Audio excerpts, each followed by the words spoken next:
नमस्कार दोस्तों, आज मैं आपको हरतालिका तीज की व्रत कथा सुनाऊंगी। आप सभी मेरे साथ बोलिए, शंकर भगवान की जय, माता पार्वती की जय। आइए जानते हैं हरतालिका तीज का व्रत कब और क्यों मनाया जाता है। हरतालिका तीज का यह प्रसिद्ध व्रत भादो मास के शुक्ल पक्ष में तृतीया को किया जाता है। तृतीया तिथि को किए जाने के कारण स्त्रियों में यह व्रत अधिकतर तीजो नाम से जाना जाता है। कुंवारी लड़कियों में यह व्रत इच्छित वर पाने की आशा से तथा विवाहित स्त्रियां सुहाग की रक्षा और पति सुख की कामना करके करती हैं। प्राचीन काल से चल रही मान्यता है कि इस व्रत को करने वाली स्त्रियां पार्वती के समान सुखपूर्वक जीवन यापन करके शिवलोक को प्राप्त होती हैं। आइए जानते हैं हरतालिका व्रत का विधान। व्रत करने वाला व्यक्ति सूर्य उदय के पहले उठे और भगवान शंकर जी का स्मरण करे, फिर नित्य कर्मों से निवृत्त होकर शिवालय में जाए जहाँ पूजा करना हो तथा कथा पढ़नी अथवा सुननी हो। यदि हो सके तो शिव मंदिर में शिव पार्वती पूजन के लिए केले के बंधनवार इत्यादि अनेक पुष्पमालाओं से सुसज्जित एक सुंदर मंडप तैयार कर ले। सुहाग चाहने वाली स्त्रियों को शंकर पार्वती की बालू की प्रतिमा बनाकर उसे इस मंडप में स्थापित कर पूजन करनी चाहिए। पूजा में शिव पार्वती से संबंधित कोई भी स्रोत अथवा शिव चालीसा का पाठ कर सकते हैं। तत्पश्चात एकाग्र चित्त से कथा पढ़नी चाहिए। आइए सुनते हैं हरतालिका तीज की व्रत कथा। जिनके दिव्य केशों का मंदार के पुष्पों की माला शोभा देती है और जिन भगवान शंकर के मस्तक पर चंद्र और कंठ में मुंडों की माला पड़ी हुई है, जो माता पार्वती दिव्य वस्त्रों से तथा भगवान शंकर दिगंबर वेश धारण किए हैं, उन दोनों भवानी शंकर को नमस्कार करता हूँ। कैलाश पर्वत के सुंदर शिखर पर माता पार्वती जी ने श्री महादेव जी से पूछा, हे महेश्वर, मुझसे आप वह गुप्त से गुप्त वार्ता कहिए जो सबके लिए सब धर्मों से भी सरल तथा महान फल देने वाली हो। हे नाथ, यदि आप भली भांति प्रसन्न हैं तो आप उसे मेरे सम्मुख प्रकट कीजिए। हे जगन्नाथ, आप आदि मध्य और अंत रहित हैं। आपकी माया का कोई पार नहीं है। आपको मैंने किस भांति प्राप्त किया है? कौन से व्रत तप या दान के पुण्य फल से आप मुझको वर के रूप में मिले? श्री महादेव जी बोले, हे देवी, यह सुन, मैं तेरे सम्मुख उस व्रत को कहता हूँ जो परम गुप्त है। जैसे तारागणों में चंद्रमा और ग्रहों में सूर्य, वर्णों में ब्राह्मण, देवताओं में गंगा, पुराणों में महाभारत, वेदों में साम और इंद्रियों में मन श्रेष्ठ है, वैसे ही पुराण और वेद सब में इसका वर्णन आया है। जिसके प्रभाव से तुमको मेरा आधा आसन प्राप्त हुआ है, हे प्रिय, उसी का मैं तुमसे वर्णन करता हूँ। सुनो, भाद्रपद मास के शुक्ल पक्ष की हस्त नक्षत्र संयुक्त तृतीया तीज के दिन इस व्रत का अनुष्ठान मात्र करने से सब पापों का नाश हो जाता है। तुमने पहले हिमालय पर्वत पर इसी महान व्रत को किया था जो मैं तुम्हें सुनाता हूँ।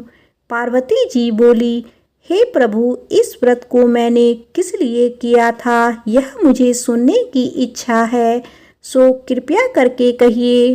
शंकर जी बोले, आर्यावर्त में हिमालय नामक एक महान पर्वत है जहाँ अनेक प्रकार की भूमि अनेक प्रकार के वृक्षों से सुशोभित है, जो सदैव बर्फ से ढके हुए तथा गंगा की कल कल ध्वनि से शब्दमान रहता है। हे पार्वती जी, तुमने बाल्यकाल में उसी स्थान पर परम तप किया था और 12 वर्ष तक के महीने में जल में रहकर तथा वैशाख मास में अग्नि में प्रवेश करके तप किया। श्रावण के महीने में बाहर खुले में निवास कर अन्न त्याग कर तप करती रही। तुमने उस कष्ट को देखकर तुम्हारे पिता को बड़ी चिंता हुई। वे चिंतातुर होकर सोचने लगे कि मैं इस कन्या की किससे शादी करूं।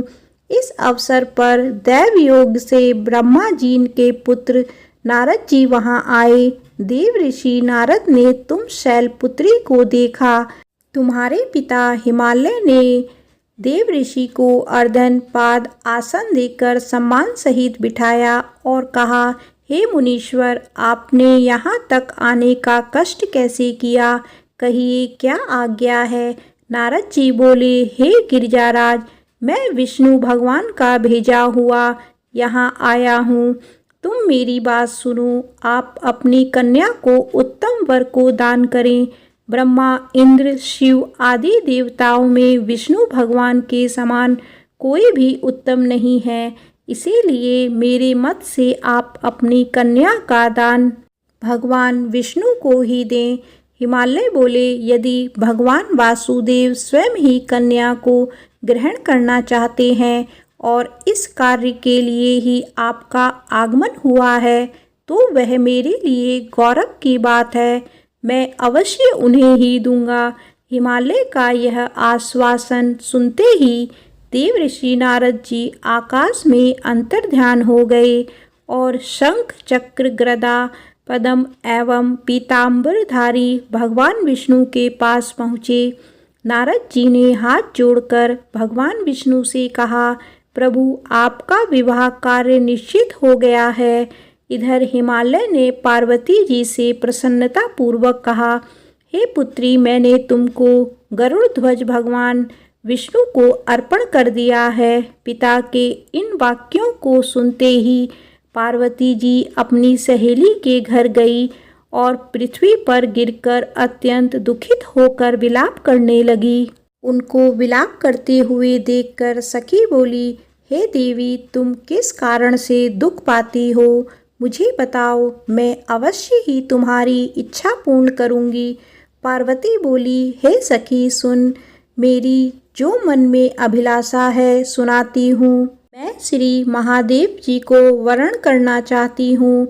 मेरे इस कार्य को पिताजी ने बिगाड़ना चाहा है, इसीलिए मैं निसंदेह इस शरीर का त्याग करूंगी।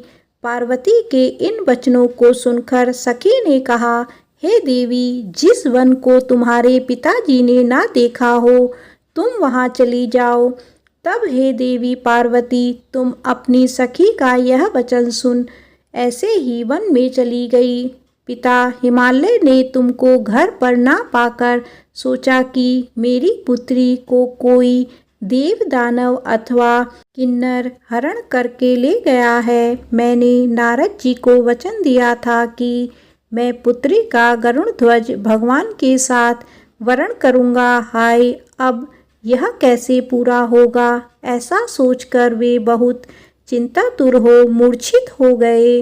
तब सब लोग हाहाकार करते हुए दौड़े और मूर्छा दूर होने पर गिरिजाराज से बोले कि हमें आप अपनी मूर्छा का कारण बताओ। हिमालय बोले, मेरे दुख का कारण यह है कि मेरी रतन रूपी कन्या को कोई हरण कर ले गया, या सर्प डस गया, या किसी सिंह या व्याघ्र ने मार डाला है। वह ना जाने कहाँ चली गई, या उसे किसी राक्षस ने मार डाला है। इस प्रकार कहकर गिरिजाराज दुखित होकर ऐसे कांपने लगे जैसे तीव्र वायु के चलने पर कोई वृक्ष कांपता है। तत्पश्चात हे पार्वती, तुम्हें गिरिजाराज साथियों सहित घने जंगल में ढूंढने निकले। सिंह, बाघ, रीछ आदि हिंसक जंतुओं के कारण वन महाभयानक प्रतीत होता था। तुम भी सखी के साथ भयानक जंगल में घूमती हुई वन में एक नदी के तट पर एक गुफा में पहुंची। उस गुफा में तुम अपनी सखी के साथ प्रवेश कर गई, जहाँ तुम अन्य जल का त्याग करके बालू का लिंग बनाकर मेरी आराधना करती रही। उस समय पर भाद्रपद मास की हस्त नक्षत्र युक्त तृतीया के दिन तुमने मेरा विधि विधान से पूजन किया तथा रात्रि को गीत गायन करते हुए जागरण किया। तुम्हारे उस महाव्रत के प्रभाव से मेरा आसन डोलने लगा। मैं उसी स्थान पर आ गया जहाँ पर तुम और तुम्हारी सखी दोनों थी। मैंने आकर तुमसे कहा, हे वरानने, मैं तुमसे प्रसन्न हूँ, तू मुझसे वरदान मांग। तब तुमने कहा कि हे देव, यदि आप मुझसे प्रसन्न हैं तो आप महादेव जी ही मेरे पति हो। मैं तथास्तु ऐसा कहकर कैलाश पर्वत को चला गया और तुमने प्रभात होते ही मेरी उस बालू की प्रतिमा को नदी में विसर्जित कर दिया। हे सुबह, तुमने वहाँ अपनी सखी सहित व्रत का पारायण किया। इतने में तुम्हारे पिता हिमवान भी तुम्हें ढूंढते ढूंढते उसी घने वन में आ पहुँचे। उस समय उन्होंने नदी के तट पर 2 कन्याओं को देखा तो ये तुम्हारे पास आ गए और तुम्हें हृदय से लगाकर रोने लगे और बोले, बेटी, तुम इस सिंह व्याघ्रादि युक्त घने जंगल में क्यों चली आई?